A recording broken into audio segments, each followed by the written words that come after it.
ఊరుకొమ్మా, ఏడవు. తలవని తలంపుగా చిత్రమైన సంఘటనలు జరుగుతూ ఉంటాయి.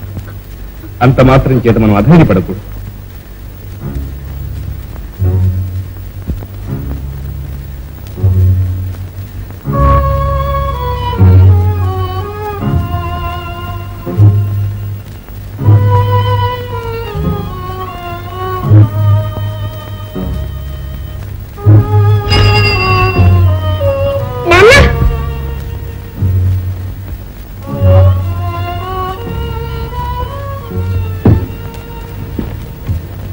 రాధా, వదినా,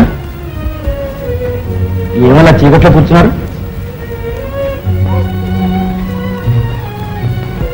దీపమైనా పెట్టలేదే? దీపం పెట్టే మహారాజును తీసుకుపోయావుగా, ఇక మా జీవితాలకు చీకటి కాక వెలుతురలా వస్తుంది.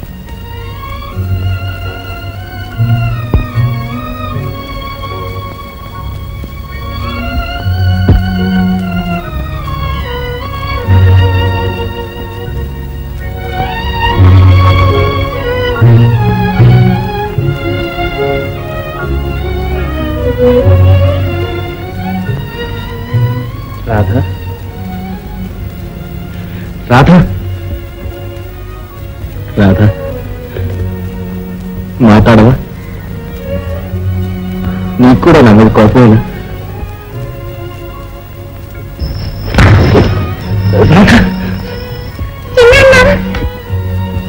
రాధా, మా నాన్న దొంగ. ఎవరన్నారమ్మా అలాగా? వీధిలో కంటే పిల్లలందరూ చేరి మీ నాన్న దొంగ దొంగ అని ఆలోచిస్తున్నారు. ఎవరు ఏమో ఎలాగో చేసినా మీ నాన్న దొంగ కాదమ్మా. మరైతే నువ్వు పోలీసులు వచ్చి మా నాన్న ఎందుకు పట్టుకెళ్ళిపోయారు?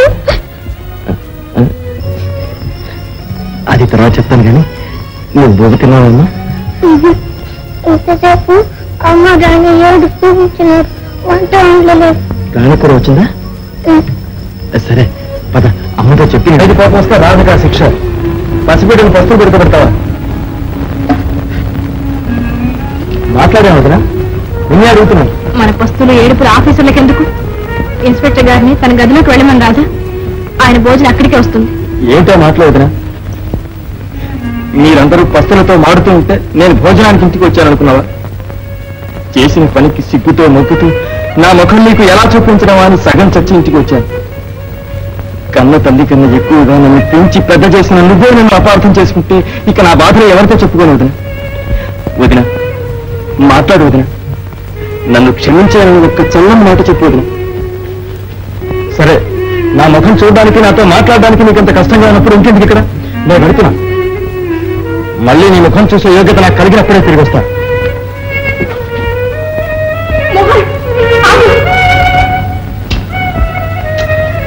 నువ్వెక్కడికి వెళ్ళటానికి వీల్లేదు. పద లోపలికి భోంచేద్దు గాని. ఇక నా బ్రతుకి భోజనం ఒక్కటే తక్కువైంది. నా పాపిష్టం ఒకరు చూపించి మిమ్మల్ని బాధపెట్టదలుచుకోలేదు. నన్ను పోనీ వదిన. సరే, ఏ చేతులతో ఆయన్ని జైలుకి పంపించి మా బ్రతుకులని బ్రద్దలు కొట్టాము, ఆ చేతులతోనే మా ముగ్గురు గొంతులు పిసికి చంపేసి వెళ్ళిపో. అప్పుడు మా బాధలన్నీ ఒక్కసారి విరగడైపోతాయి. వదిన, వదిన, నన్ను ఇంత మాట్లాడడానికైనా ఇంతకాలం పెంచి ఇంతవాణి చేశావు. చిన్నప్పుడే నన్ను దూరం చేస్తుంటే నీకు ఇన్ని బాధలు ఉండవు కాదు. మీరందరూ పస్తులందు కూడా నాకు చదువు చెప్పించారు. ఎన్ని జన్మలెత్తినా మీ రుణం తీర్చుకోగలనా వదిన? వదిన, మాట్లాడలేం వదిన. నిర్దాక్షిణ్యమైన ఈ పోలీసు ఉద్యోగానికి నన్ను ప్రోత్సహించింది ఎవరు? మీరు. విధి లేక నా డ్యూటీ నేను నిర్వర్తించాల్సి వచ్చింది. ఈ అగ్ని పరీక్షలో నా మనసు ఎంతగా క్షోభించిపోయిందో ఆ భగవంతుడికే తెలియాలి.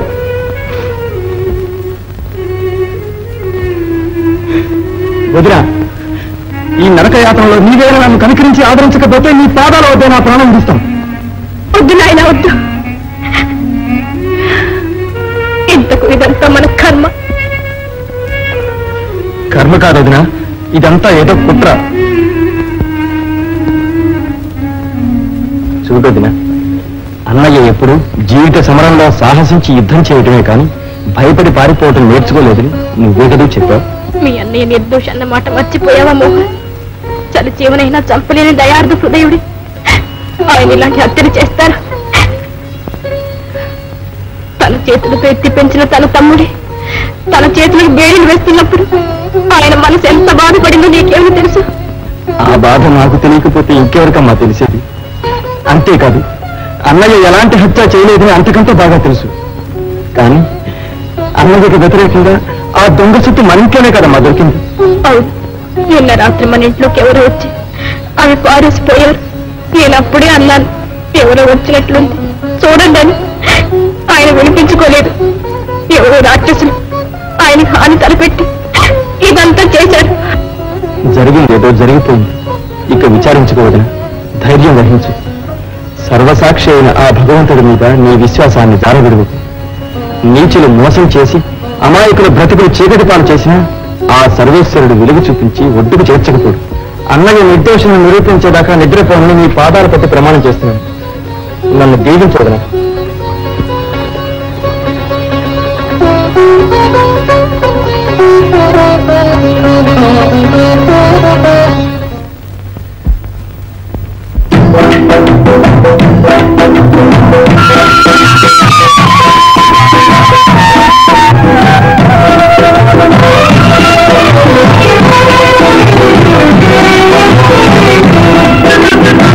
ఆటలే అలలాగా ఊగలే సరదాగా ఓడలాగా జీవితమంతా ఆడేముగా. ఆటలే అలలాగా ఊగలే సరదాగా ఓడలాగా జీవితమంతా ఆడేముగా.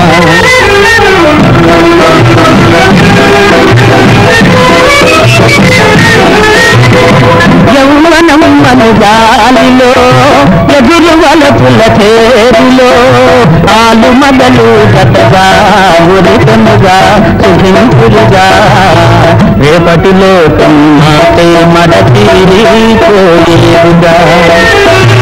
ఆకలే అలలాగా ఊగనే సరదాగా ఓడలాగా జీవితమంతా ఆడేముగా.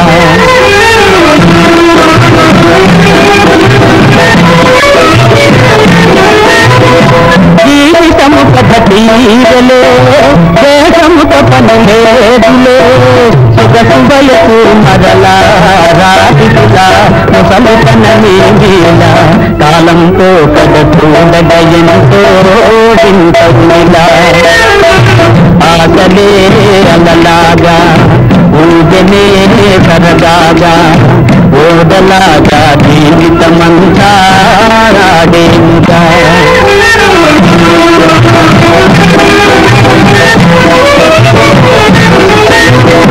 పానులోని పడవలే ఊపివేయును కష్టములే తను ధనము స్థిరమా ఇది నిజమా సుఖము శాశ్వతమా బ్రహ్మ వ్రాసిన భాష తెలియా సామాన్యమా.